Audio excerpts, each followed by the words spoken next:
Prague où, ces années-là, tout le monde a peur, tout le temps. De tout le monde et de tout, partout. Dans l'intérêt supérieur du parti, la grande affaire est maintenant d'épurer, démanteler, écraser, liquider les éléments hostiles. La presse et la radio ne parlent que de ça. La police et la sécurité d'État s'en chargent. Chacun peut à chaque instant se voir inculpé comme traître, espion, comploteur, saboteur, terroriste ou provocateur, relevant au choix d'une obédience trotskiste, titiste, sioniste ou social-démocrate, tenue pour koulak ou nationaliste bourgeois. N'importe quand, n'importe qui peut se retrouver dans une prison ou dans un camp pour des raisons qu'en général il ignore. Il s'y retrouve la plupart du temps moins pour ce qu'il pense que parce qu'il gêne quelqu'un ayant le pouvoir de l'y envoyer. Chaque jour, des quatre coins du pays, des centaines de lettres arrivent à la sécurité d'État qui attire avec beaucoup d'obligeance et d'imagination l'attention de celle-ci sur tel camarade, collègue, voisin, parent, dénoncé dans le cadre de la conspiration contre le régime. Voilà, nous en sommes au point que nous avons connu, sous une forme un peu différente, il n'y a même pas 10 ans. Personne n'osant plus se parler ni s'écouter, on se fuit méthodiquement les uns les autres, on ne se connaît même plus au sein des familles. La presse est ligotée comme jamais, comme jadis, l'écoute des radios étrangères exposant à de sévères représailles. La terreur s'étant ainsi confortablement installée dans les consciences, le choix est simple, se taire et se résigner ou se joindre aux démonstrations d'approbation fanatique du régime et au culte du président Gottwald. Une bonne planche de salut consistant aussi à adhérer au parti qui en quelques mois a grossi de plus d'1 million de nouveaux membres dont, il faut bien le dire, Émile. Qu'on n'aille pas croire qu'Émile est un opportuniste. Qu'il croit sincèrement aux vertus du socialisme est une chose indiscutable, mais une autre non moins discutable est qu'il est difficile, là où il en est, de faire autrement. Il sait qu'il a sa place dans le collimateur et que déjà, dans les sphères penseuses du pouvoir, on se plaît à se demander, en toute logique, si la situation de grand sportif populaire ne relèverait pas de l'individualisme bourgeois, l'adoration malsaine pour un athlète faussant gravement l'idéal stakhanoviste. Émile, bien que par précaution l'on préfère toujours le cacher, le prétendre en petite forme, fatigué, voire malade, Émile n'en démord cependant pas. Comme Hainaut, ressorti en grondant de ses forêts profondes, s'empare à nouveau du record mondial des 10 000 mètres, Émile le lui reprend 52 jours plus tard, laissant ses adversaires si loin derrière que le second termine avec 4 tours de retard. Sur 5 000 et 10 000, décidément, Émile demeure l'homme le plus rapide du monde.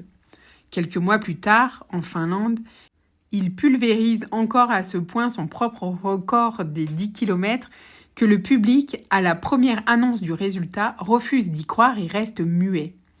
Lorsque ce temps est confirmé, se déclenche un ouragan d'enthousiasme qui se prolonge sans mollir pendant 25 minutes. Le silence revenu, Émile fait son petit tour d'honneur à la vitesse d'un bon 400 mètres, comme si rien ne s'était passé. Et comme toujours quand on le félicite, il assure n'y être pas pour grand-chose, attribuant son exploit à la qualité de la piste et à la température idéale des pays nordiques. Et puis de toute façon, assure-t-il, les exploits individuels n'ont guère d'importance. Ce qui compte, c'est attirer les masses laborieuses sur les stades. Voilà ce qui importe. Bien sûr, Émile, bien sûr, cette forte pensée t'honore. Bref, il continue de gagner presque toujours sous la pluie, sous la neige, sous un vent glacial.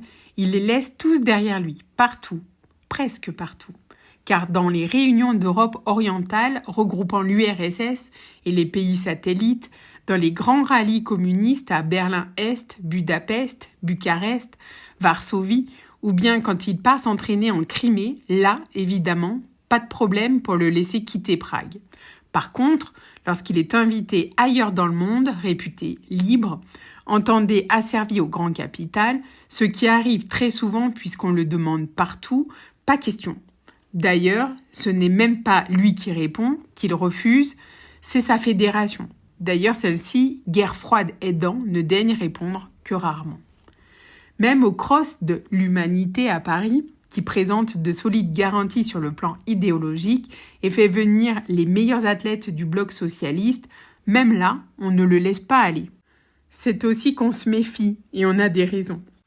Prenons par exemple un nommé Bassigal, jeune étudiant tchécoslovaque, excellent coureur de demi-fond, qu'on avait laissé partir courir ce cross de l'UMA. Eh bien, voici que l'idée lui a pris de ne pas rentrer à Prague, de rester à Paris et demander je ne sais quel asile plus ou moins politique. Très fâcheux précédent. Très vif mécontentement de la fédération, puis des sphères supérieures. Mais bon, sans doute a-t-on dû réagir en douceur, prendre des mesures et engager des techniciens, car ce jeune Bassigal, le temps d'obtenir un permis de séjour et d'adhérer au Racing Club de France, très vite on n'entendra plus jamais parler de lui. Il ne faudrait surtout pas que de tels désagréments se produisent avec Émile, aussi le soigne-t-on de près, l'extrayant parfois de sa retraite pour l'exhiber, le mettre en scène jusqu'à lui organiser des numéros personnels sans concurrent. À l'occasion de la journée de l'armée tchécoslovaque, devant 50 000 personnes au stade militaire de Strakov, on le fait ainsi courir tout seul pendant la mi-temps de la finale du tournoi de football. Puis, aussitôt après, il disparaît. On le cache donc, il se tait, puis on n'entend plus du tout parler de lui. Il reste silencieux et discret ces temps-ci, ne semble plus courir au point qu'à l'étranger, on se perd en conjectures. Que fait-il donc? Que devient-il? Sera-t-il un jour enfin autorisé à se déplacer à l'étranger, en dehors des compétitions officielles? Prépare-t-il en secret des records? S'efface-t-il pour des raisons qui nous sont inconnues? Est-il encore malade? Est-il fini? Mystère. C'est toujours excellent le mystère. Tout cela dure un moment, puis, coup sur coup, comme surgé de nulle part, Émile bat 2 nouveaux records du monde, celui des 20 km et celui de l'heure. Il devient le premier homme dans l'histoire universelle à courir plus de 20 km en 1 heure. Et pendant cet exploit qu'on déclare aussitôt légendaire, son kilomètre couru le plus vite est le dernier des 20, luxe attestant qu'il avait encore des réserves, qu'il pourra faire mieux encore. Cette prodigieuse performance n'est pas près d'être égalée, s'extasie-t-on. Émile déborde ainsi le cadre humain, recule les normes des possibilités physiques, devient inaccessible à tous, nul n'est allé si loin. Ces 2 records étant auparavant détenus par l'éternel Hainaut, imaginons l'ambiance dans les forêts profondes. Déjà, l'on parlait de déclin, mais maintenant on comprend. Émile se préparait à des distances qu'il n'avait jamais abordées jusqu'alors. Cependant, sur le théâtre des procès politiques, on n'est jamais allé aussi loin non plus. Grand spectacle produit par la sécurité d'État, avec le concours artistique des conseillers soviétiques pour la dramaturgie, comparution impeccable des prévenus, décors et costumes très soignés, public de première, rôle admirablement appris sur le bout des doigts par tout le monde, juge, procureur, avocat, accusé, livret de mise en scène minutieux, progression dramatique parfaite jusqu'au coup de cymbale du verdict, pendaison, comme s'il en pleuvait, applaudissements nourris, nombreux rappels, longue vie au président Gottwald. C'est alors qu'un journaliste étranger envoyé spécial d'un quotidien sportif se met en tête de venir interviewer Émile. Bien sûr, aucun problème. Mais pour pouvoir le rencontrer, il faut d'abord l'autorisation de son commandant, puis l'accord du syndicat, de la presse, puis celui du ministère de l'Information, ce qui représente une forte quantité d'entretiens préalables, de questionnaires, de formulaires à remplir en plusieurs exemplaires, de signatures et de tampons. L'envoyé spécial à bout de souffle arrive enfin chez Émile, au 8 de la rue Pujnovny, dans un immeuble récent à côté de la Grande Poste. Il sonne et c'est Dana qui lui ouvre, souriante, simplement vêtue d'une jupe bleue et d'un sweat marron. Émile n'est malheureusement pas là, se désole-t-elle. Il aurait été si content de vous voir. Mais c'est qu'il doit s'entraîner dur tous les après-midi et en ce moment il est très pris. Il lui faut préparer son déplacement à Kiev, où il doit affronter un nouvel espoir soviétique nommé Nicéphore Popov. Mais ça ne fait rien. Repassez ce soir et vous le verrez. En attendant, dit-elle, entrez. Je vais vous faire voir la maison, puis nous prendrons le thé. Bien volontiers, dit l'envoyé spécial ravi. Ce sont 2 vastes pièces joliment décorées. La guitare de Dana est suspendue au mur, parmi les tableaux, les fanions, les rayonnages pleins de livres et de bibelots, les tapis, un portrait photographique encadré de Joseph Staline, un autre de Clément Gottwald, une lampe en forme de map-monde et un gros poste de radio. Prolongées par une belle cuisine, ces 2 pièces sont distribuées par un grand vestibule où l'on peut admirer les appareils qu'Émile utilise chaque jour pour sa gymnastique d'assouplissement, dont une échelle verticale installée au milieu d'innombrables médailles et trophées. Et les javelots montrent Dana, mes javelots. La maison n'est pas si mal, mais Dana n'est pas seule. Elle y héberge en effet une de ses proches amies, joviale enseignante d'école ménagère, qui est une personne extrêmement attentive, attentionnée, prévenante et qui ne la quitte jamais, même pour préparer le thé. On s'affaire donc autour du thé pendant que Dana raconte sa vie de tous les jours. Ma foi, c'est simple. Ils ont une vie très simple. Elle est employée comme archiviste au magazine sportif Ruche, ce qui remplit ses journées pendant qu'Émile assure au ministère ses fonctions d'officier. Puis, le temps qu'il leur reste, elle travaille son javelot pendant que lui va courir ses kilomètres d'entraînement quotidien. Formidable, dit l'envoyé spécial enchanté. Mais vous avez quand même un peu de loisir, je suppose. Certainement, lui répond Dana. D'abord, il faut dire qu'Émile tient à répondre lui-même à son courrier. Il reçoit beaucoup de lettres, ça lui prend beaucoup de temps.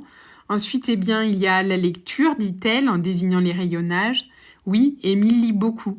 Puis ils sortent quelquefois le soir, les spectacles et tout ça. Et quand ils restent à la maison, ils écoutent de la musique ou ils en font.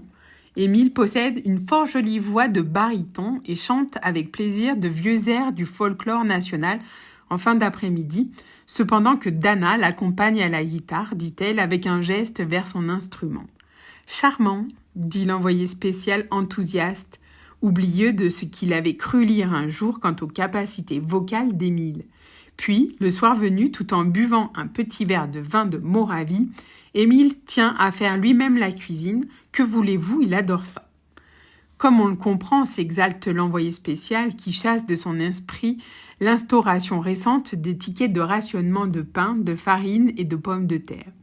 Et dites-moi, est-ce qu'il est en bonne forme actuellement ?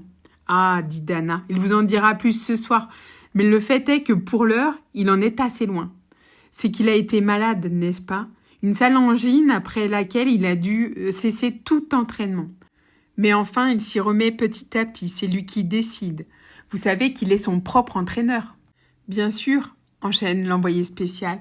Et qu'envisage-t-il de faire aux prochains Jeux olympiques ? Eh bien, pour Helsinki, répond Dana, il hésite encore. Soit il courra les 5000 et 10 000 mètres, soit les 10 000 et le marathon. Mais, tout à fait entre nous, Émile commence en vérité à se lasser de sa gloire. Voyez-vous, il pense surtout à sa succession. Vous avez dû entendre parler d'Ivan Lusberger, de Stanislas Gurvirs. Je connais ces noms, hoche l'envoyé spécial. Enfin, nous verrons, résume-t-elle. Ce qui est certain, c'est qu'après les Jeux olympiques, nous allons arranger un peu la maison. Elle en a bien besoin, et par chance, Émile sait tout faire. Ça aussi, il adore. Il a prévu de tout repeindre, poser du papier peint, réparer la douche et retapisser les fauteuils. Le problème, c'est qu'il aime tellement bricoler, fin de se plaindre en souriant Dana, qu'il a tendance à salir la maison, n'est-ce pas ? Il en met un petit peu partout.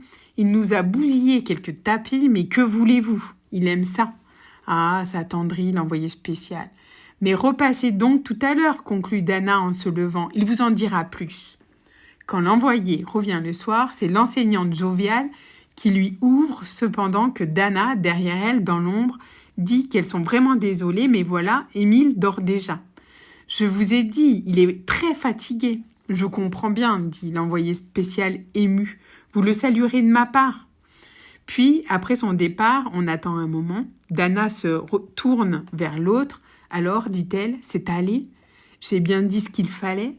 L'autre ôte ses masques d'enseignante et de colocataire, arrache son déguisement jovial en allant ouvrir une armoire, presser le bouton d'arrêt d'un enregistreur, en ôter la bande magnétique et la glisser dans une enveloppe, puis dans la poche de son manteau, qu'elle enfile sèchement sans répondre. « Je vais faire mon rapport, camarade, lui dit-elle seulement.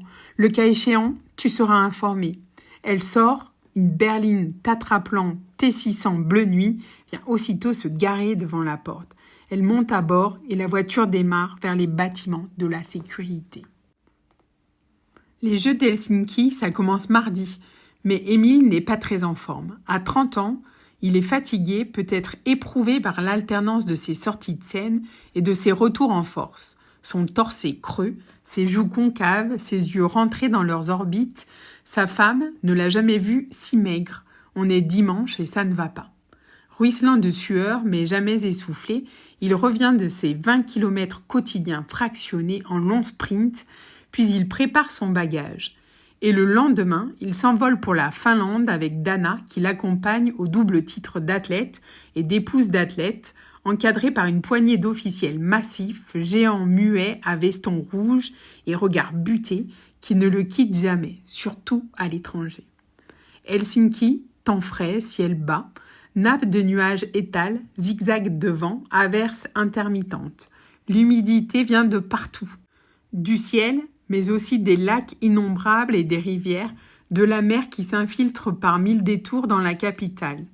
Mais l'air est fortifiant, et sous cette latitude, la nuit brève coïncide avec le temps de sommeil, repos parfait. Au lieu de se borner à 2 épreuves de fond, Émile surprend tout le monde en décidant finalement de s'inscrire aux 3, 5000 mètres, 10 000 mètres, marathon. Cette décision n'est pas au goût de tout le monde et surtout des professionnels, même ceux des pays frères. Le comité olympique soviétique exprime son scepticisme qui revient à une critique, donc une désapprobation, par la voix de son secrétaire général.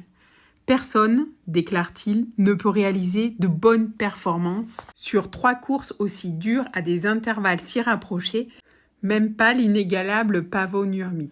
Déclaration qui laisse Émile indifférent, mais lui donne une idée. Toujours à l'affût des curiosités locales, il va rendre visite à Pablo Nurmi.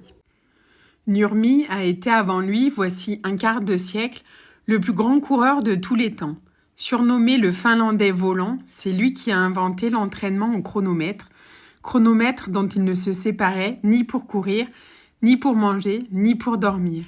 Il est devenu un homme riche, ayant ouvert à Helsinki une mercerie devenue lieu de pèlerinage pour les athlètes de tout pays qui se pressent pour avoir l'honneur de lui serrer la main. Lui, sans un mot, se borne à les regarder droit dans les yeux en leur vendant hors de prix des chemises finlandaises ou des cravates en soie exorbitantes, dont ils n'ont aucun besoin. Sa chemise, achetée comme les autres, Émile, rincée, la porte quelques heures. Elle est jolie, mais elle est un peu trop petite. Elle est un petit peu rêche, elle pique un tout petit peu, puis se change pour enfiler son maillot rouge, dossard numéro 903, et c'est parti pour 10 000 mètres. Au quart de la distance, il prend la maîtrise des affaires qu'il ne quitte plus. À mi-parcours, il accélère vivement, puis se met à briser la cadence en procédant par à-coups selon sa façon. Démarrage brusque dans la ligne opposée et le virage d'arrivée, ralentissement devant les tribunes comme pour laisser le temps de s'y faire admirer, redémarrage à fond. Les autres pourraient encore presque le suivre s'il avait une allure régulière, mais ses assauts répétés, ses cassures incessantes les affolent, les épuisent et démoralisent. Leur cœur et leurs jambes sont brutalement alertés chaque fois, le sang monte à leurs tempes et c'est très dur pour eux, mais il n'en a que faire et il gagne médaille d'or. 3 jours plus tard, il remet son maillot pour 5000 mètres et c'est reparti. Mais comme il en a prévenu Dana et contrairement à ce que l'on croit, Émile ne se sent pas en forme. Il n'a pas d'espoir de victoire sur cette course qui n'est pas son format préféré. Il voudrait juste ne pas arriver 4e. Il n'en demande pas plus. 4e, ce serait minable. Non, une petite place de 3e lui conviendrait très bien. Mais c'est plus fort que lui, brutalement, quoique méthodiquement, gesticulant et grimaçant plus diaboliquement que jamais, il trouve encore le moyen de briser le rythme de ses adversaires, de les étourdir, de les déconcerter, les désorganiser. L'un après l'autre, il les asphyxie pour leur faire perdre jusqu'au sens de la course et de leur capacité. Puis, tant qu'il y est, lorsqu'il se retrouve 3e en fin de parcours, comme il le souhaitait, ne voyant donc plus devant lui que 2 hommes de dos, ce qui l'énerve toujours un peu, Il donne encore un petit élan qu'il s'était mis de côté, il les dépasse et il gagne. Médaille d'or. Et 4 jours plus tard, Émile passe à nouveau son maillot rouge pour prendre le départ du marathon. Ses entraîneurs officiels s'y opposent, mais lui se fout autant des entraîneurs que des médecins, masseurs, agents, diététiciens ou préparateurs physiques de toute cette cour dont il n'a pas besoin. Il y va. Le marathon, chacun sait ce que c'est depuis que le général Miltiade, content d'avoir vaincu l'ennemi sur un champ de fenouil, envoie son messager Philippides le faire savoir à Athènes le plus vite possible. L'autre, sous un soleil de plomb, court 40 km pour mourir de fatigue en arrivant. On sait aussi que 2000 ans plus tard, on a rallongé officiellement cette distance à 42 km 195, soit l'espace qui sépare le Great Park de Windsor du White City Stadium de Londres. On sait que c'est abominablement crevant, du moins peut-on l'imaginer. On sait qu'Émile, à ce jour, ne l'a jamais couru. Donc il y va, et l'on s'apprête à jouir méchamment du spectacle qu'il réserve d'ordinaire en tordant son visage, torturant sa carcasse, semblant se faire violence à chaque enjambée. Or, pas du tout. L'homme aux traits ravagés par une affreuse douleur, c'est l'Émile de la piste. L'Émile du marathon, lui, court dans la plus totale sérénité, sans la moindre souffrance apparente.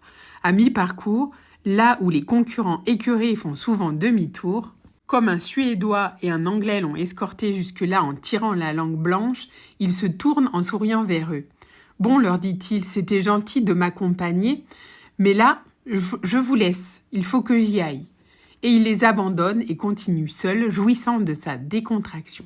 Foulée régulière, expression sereine, Émile répond par de petits signes aux cris du public massé sur son chemin, échange quelques blagues avec les occupants des voitures suiveuses, cligne de l'œil à ceux qui s'étonnent encore de son accablante supériorité.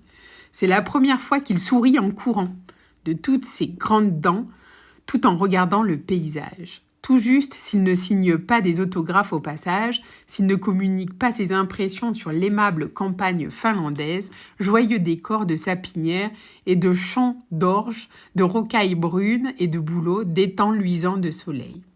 7 kilomètres avant la fin, cependant, petite gêne. Comme la sueur colle trop son maillot sur sa poitrine, il retrousse et poursuit, torse à demi nu, radieux. Puis, sachant que le stade olympique est proche, il convient de vérifier si son système expressif est encore au point. Il commence donc à grimacer pour être sûr d'être reconnu, mais juste un peu, pas la grande démonstration classique, rien de comparable avec son numéro de piste. Juste un petit jeu de rictus qu'il n'accroît qu'avant le stade où ceux-ci lui servent de passeport, lui permettant d'être identifié dès son entrée par le public heureux de le retrouver comme d'habitude. Annoncé par une sonnerie de trompette, il arrive frais comme l'œil, s'offrant à la satisfaction générale un petit sprint final qui n'était pas indispensable, et voilà.